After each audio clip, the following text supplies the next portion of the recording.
0, 1. Let's get started. Hey everybody, welcome back to Texas Narcos Podcast. Today we're back on with part 2 with Craig Meyer. Craig, appreciate you coming back on. Hey, it's good to be back on here. All right, man. So last time we kind of covered your background, what you're doing these days, why you do what you do, and kind of, what makes you tick when it comes to, trying to put bad guys away. So I think the part that everybody enjoys hearing, do you have any cool stories that you'd like to tell us? Yeah, for sure. I definitely have so many. And it's to the point now where I forget about a lot of them until somebody like asks a question or brings an event up or a location up, and then it starts to trigger things back. I think one that came up, I guess yesterday, somebody had sent me a video on Instagram or some other social media platform, and it was a joke of the person that was filming said in the post there, it might have been a Snapchat video or something that they were reposting on Instagram, and it said, meeting the plug at the cemetery here, and now the plug's going up and visiting graves, trying to blend in as the cop car drives around the cemetery, like Nice. trying to blend in, right? Right. Utilizing a location as a disclaimer that there's no way I'm engaged in criminal activity because we're at a cemetery, we're Right. at a church, these different places. And so we see that happen. And so that's why I always preach in my class, like, trust the behavior. Don't talk yourself out of stops. I'm not saying going through every cemetery or church and like just, running up on people and all that. But like if you see someone displaying some behavior and then they end up in a church parking lot or end up in a cemetery or are showing behavior while they're in those places, like verify, right? Try to affirm or dispel your suspicions by making contact with them and try to figure out where we're at, right? So that video reminded me of different times in my career where I have had people purposely dive off into or like distance in vehicles on foot or whatever into church parking lots, into cemeteries, Right.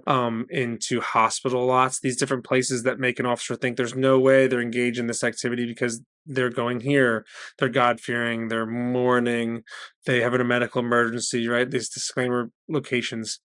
And so don't be afraid to do checks on these places, right? These parking lots, these cemeteries, the churches, right? Because unfortunately, the majority of people that are going to be there are good people, like doing legitimate business, right? Or legitimate activity with their family. But there unfortunately are criminals out there who will prey on the fact that the majority of cops aren't going to be looking in those areas. So Well, I can definitely tell you as a narc, places that I like to go to meet with a source or meet with somebody where I'm not going to be seen is a cemetery. yeah. So if the cops are doing it, Yeah. the bad guys are going to do it too. For sure. And so I've had success with a lot of people doing some really bad things in those places.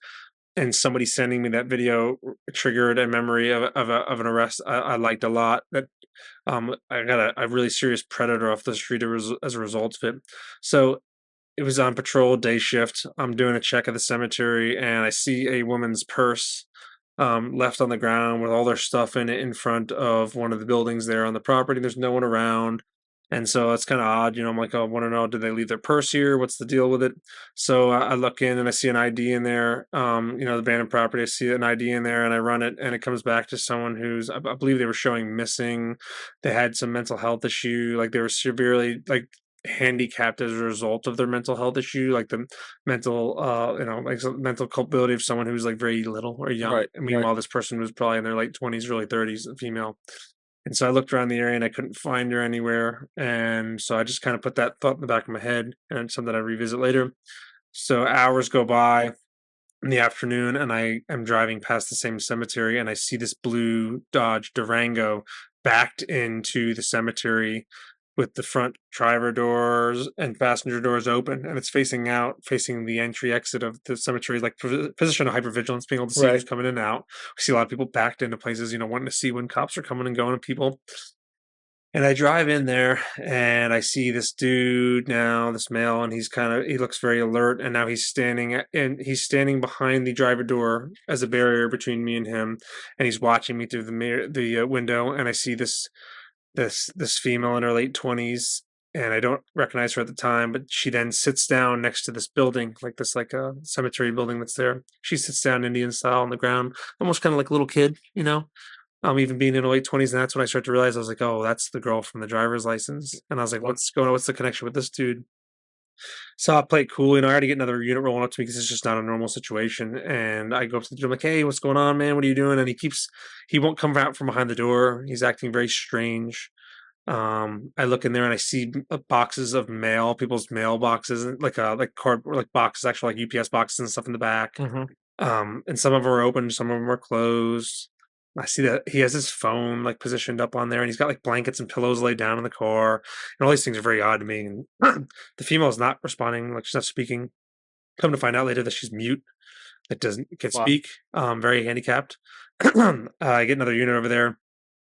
I get consent from the dude, and he gives consent.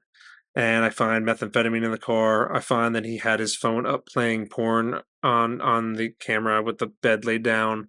I find that a lot of the boxes were stolen mail. They had to be reported from people who've stolen mail. So like, doing multiple different types of crime here, but finding out the mental level of this female, him having pornography playing, the bed, all these things. And then I run a CCH on him to find out that he has extensive criminal history when it comes to sexual assault, being, predatory, Wow. all different counties all over Texas. Wow. A really, really not a good person.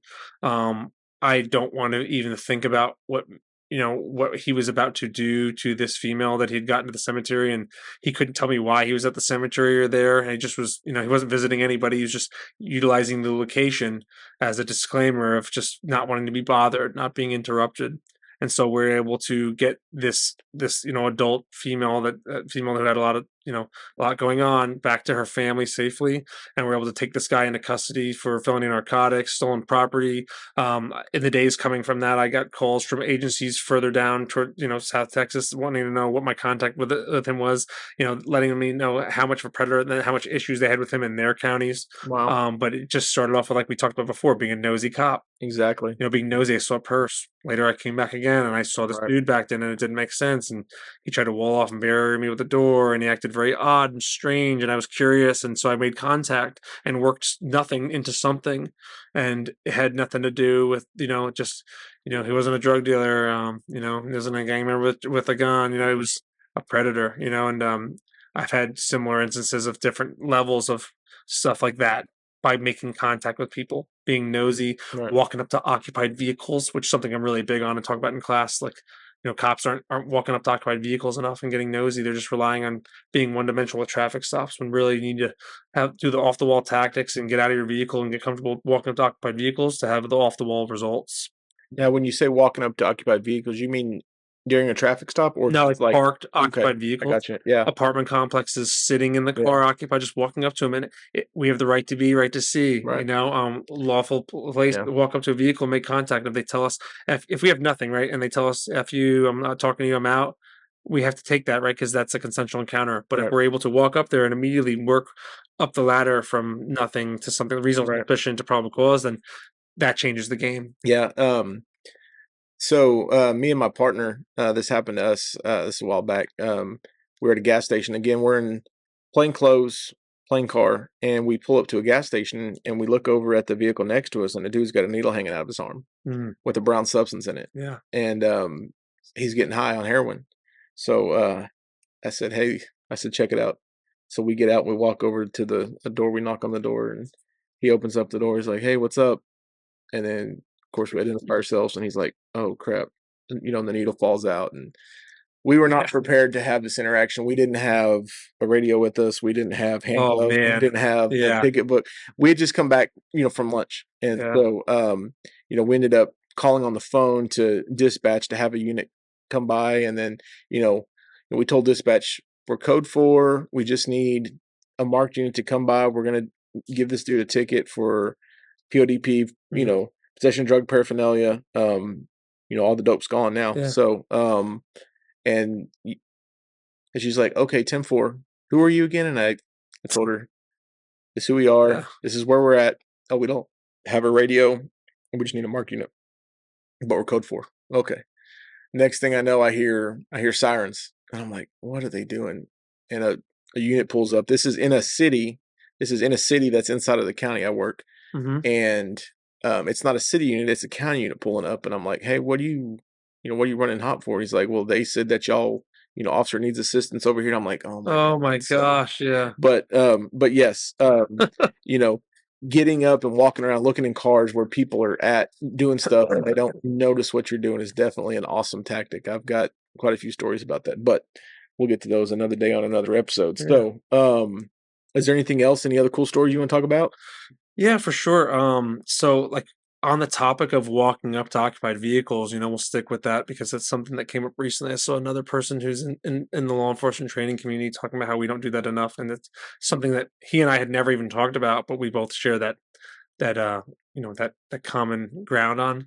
Um, I'm still a really huge advocate of walking up to occupied vehicles, doing a foot beat. I call it the dying art, getting out of your car and walking around because cops are just not doing it anymore. Right. I teach it to my guys. Guys ask for me to walk around with me and get into stuff all the time, and we still do all the time. That's awesome. So I am huge on parking my vehicle out of view of a apartment complex, a motel, hotel complex, because if you park in view, a drug dealer or anybody worth their weight in salt as a criminal is going to do a perimeter check, a lap around before they park and either buy or sell or set up shop because they don't want to go where there's police, right? Right.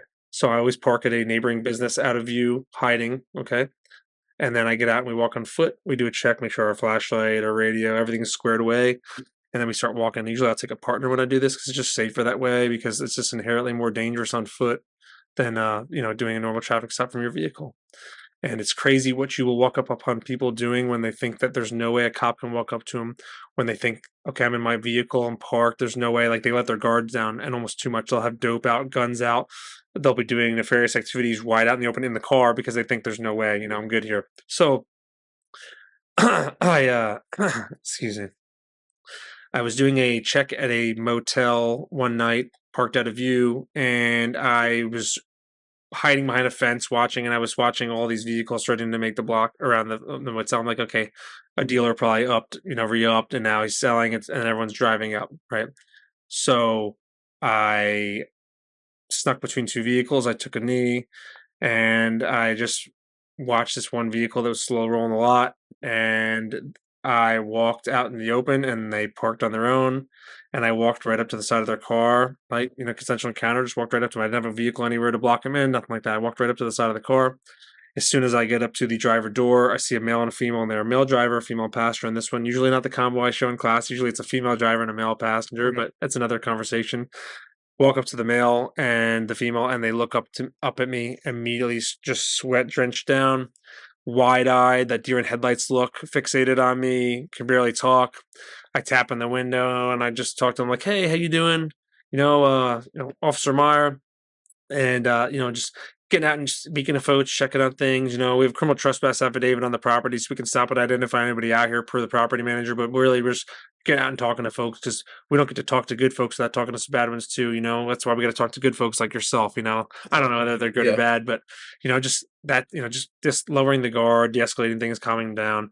As soon as I start asking, "Hey, do you have an ID on you? Willing to identify yourself?"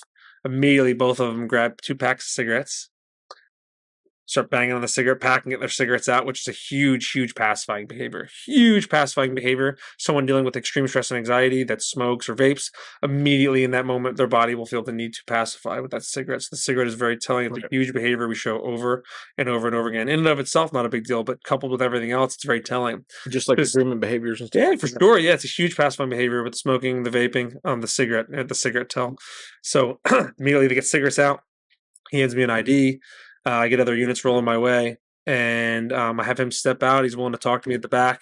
I get him to admit that he's got, I call the peace offering. He admits to something small, a meth pipe in his pocket. So now I'm in the vehicle as well.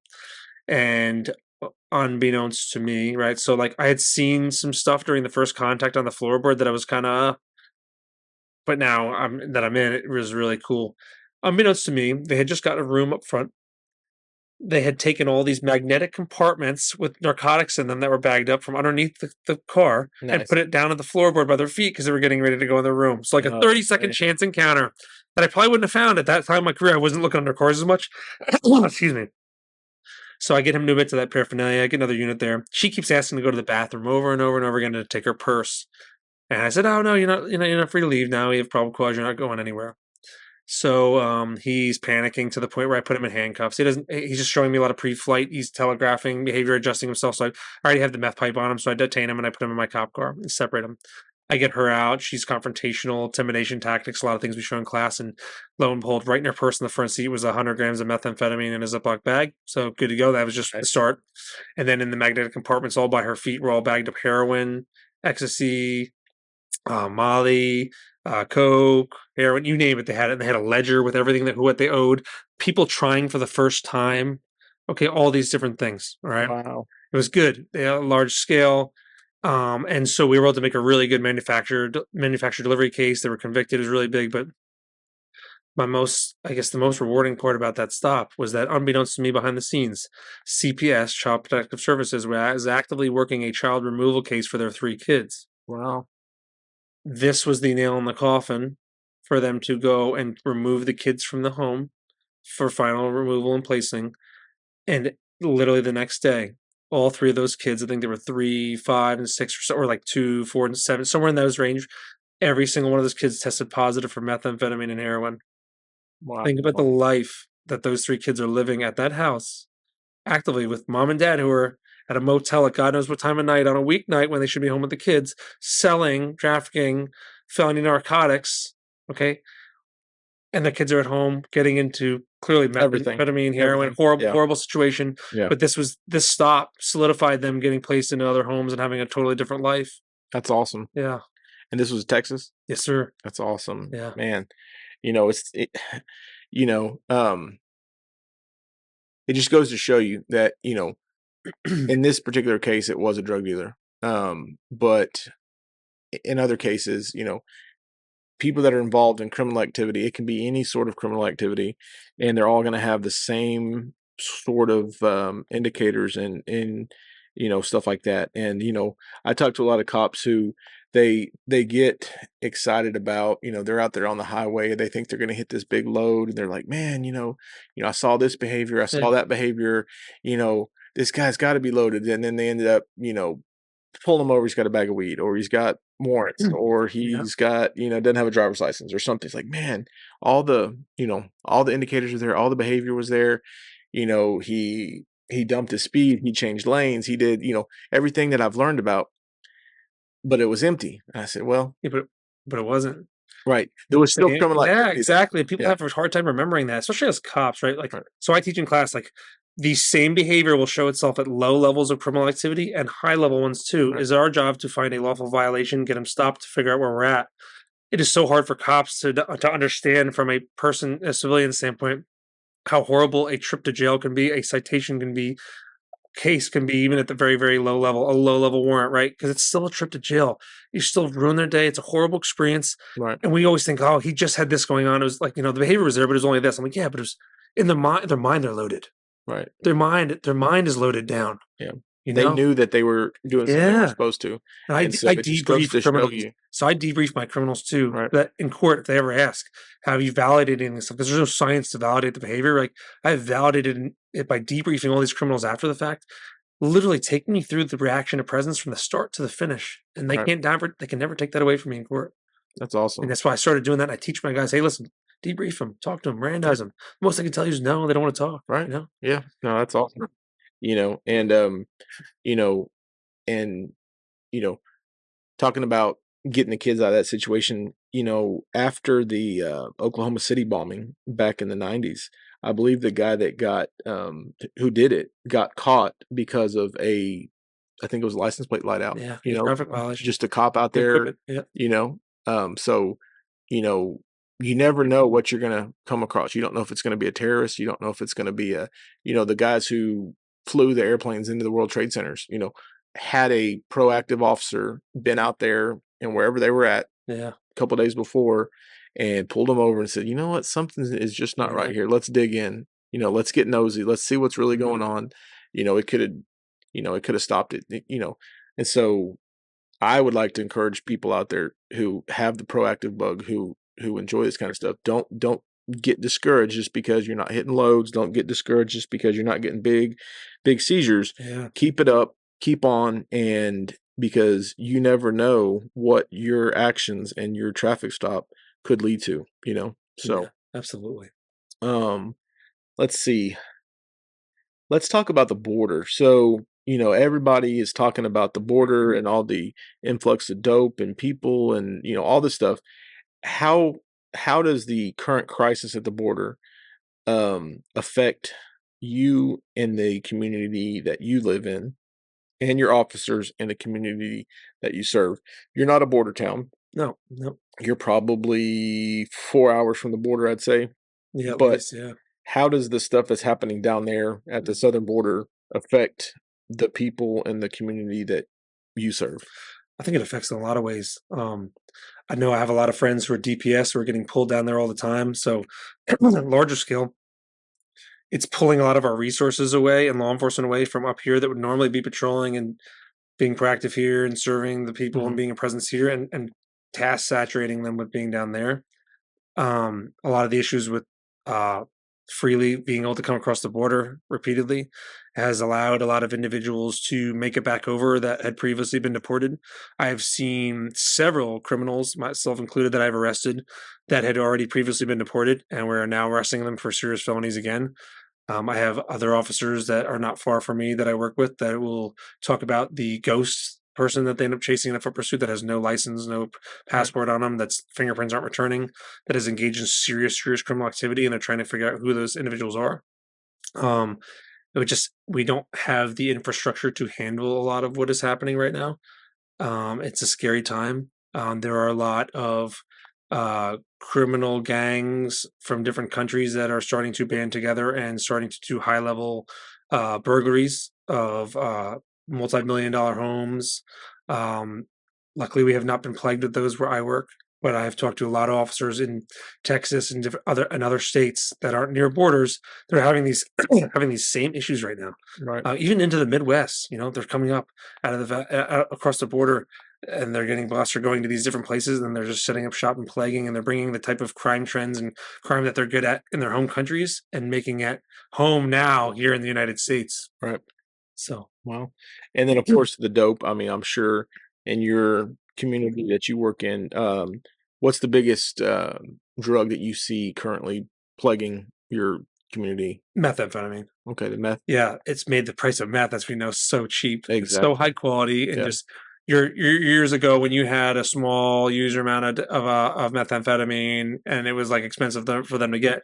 You've got like users, like low level dealers with large amounts of meth, Exactly. like a low level street level dealer with a half a kilo that we got the other day, Right. street level, Yeah. that would never, like Yeah. years ago, never Yeah. had that. Like Yeah. we got one of our lowest level guys that got a half a key on the Yeah. traffic stop the other day. We're just like, Yeah. I make the joke sometimes. I say anybody with a tax return can get a kilo and get into the drug business. it's You so know. So saturated right now. yeah. It's crazy. Yeah. Are y'all having any problems with like with the fentanyl and the that kind of stuff where you're at?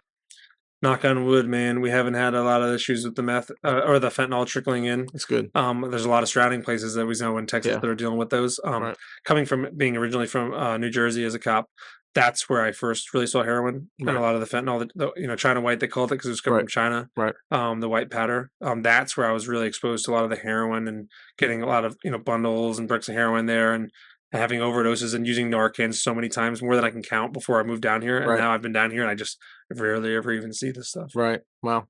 Well, that's good. Yeah. Um. So, what would you tell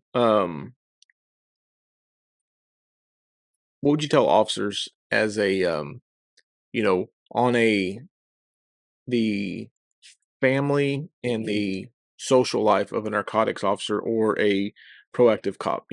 What's the any tips or advice that you would give people to find that balance between your work, your home life, your spiritual life, your social life, to keep from getting burned out and becoming I guess you know overworked, where you're not, all you are is a cop and you're nothing else and you're not good to anybody else other than Yeah. your people that you work with. Yeah.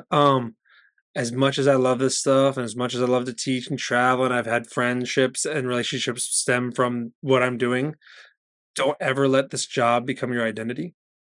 it can be a really slippery slope because you won't always have this. Like, Right. you won't always be a cop, you won't always have a badge and a gun. There's a time where retirement comes or injuries happen, where you won't always be able to be proactive. Things happen.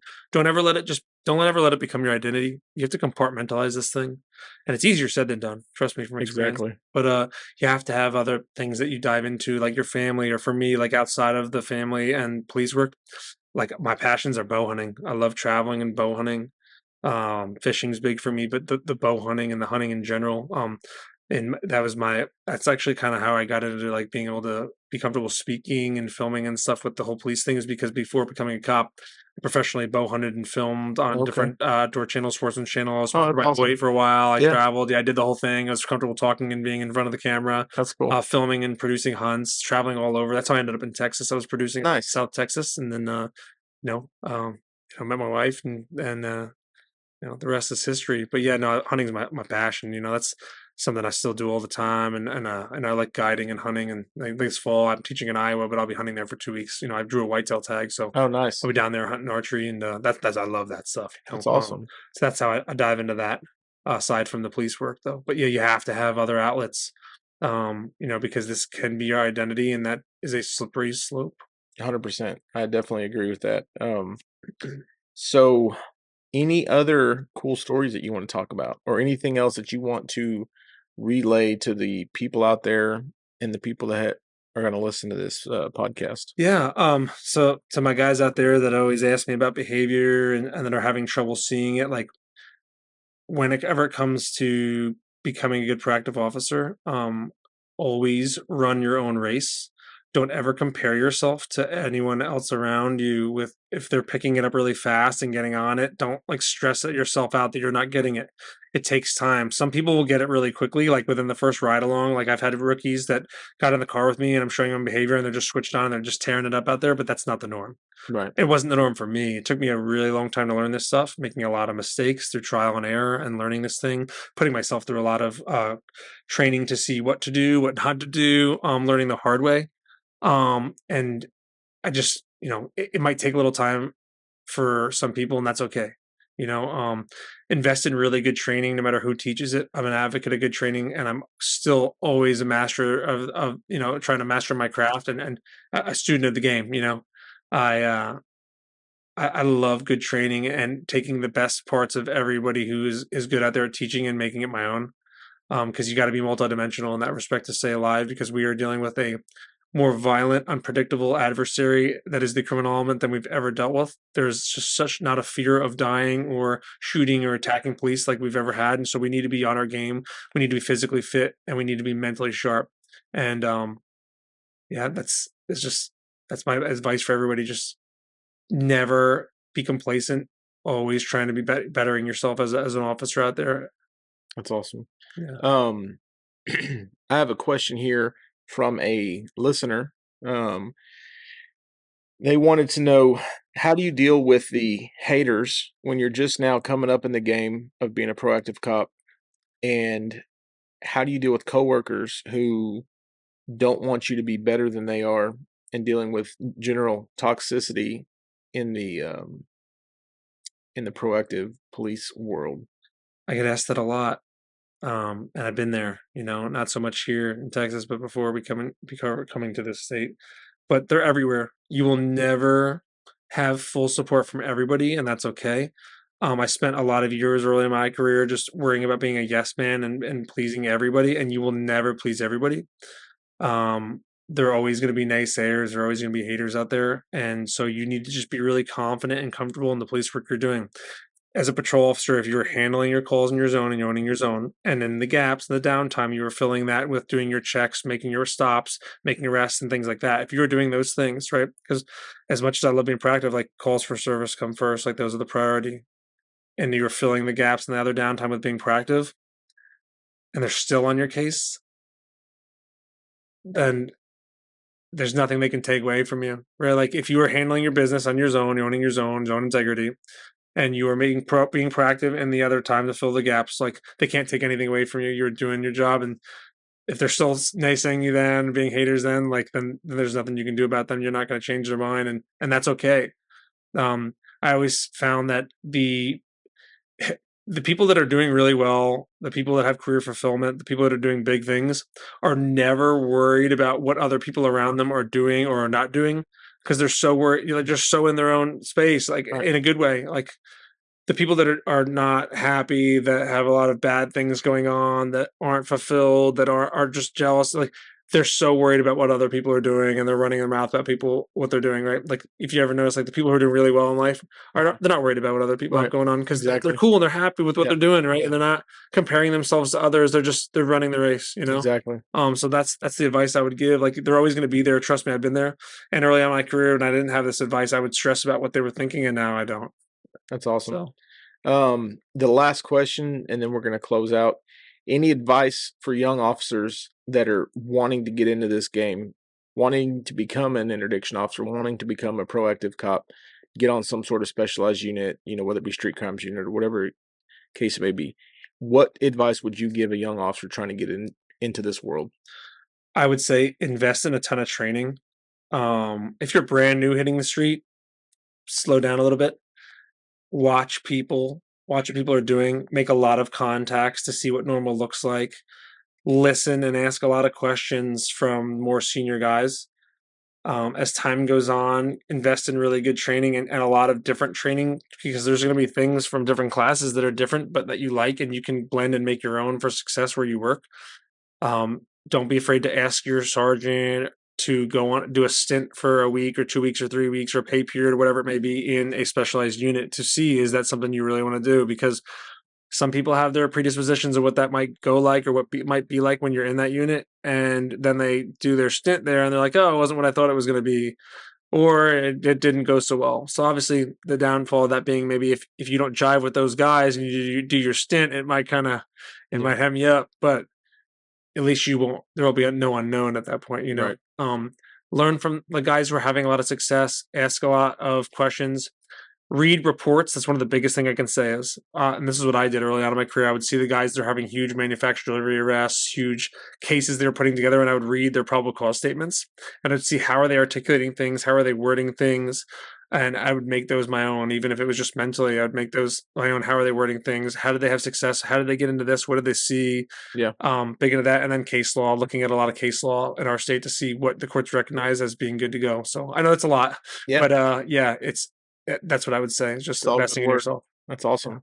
Well, hey, man, I appreciate you coming on again, and hope to do this again in the future. And thank you for tuning into this episode of Texas Narcos Podcast.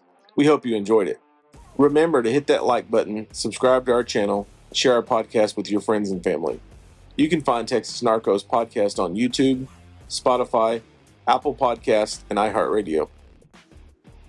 Your continued support helps us to bring you stories like the one you just heard. Thank you, God bless, and we'll see you down the road on Texas Narcos.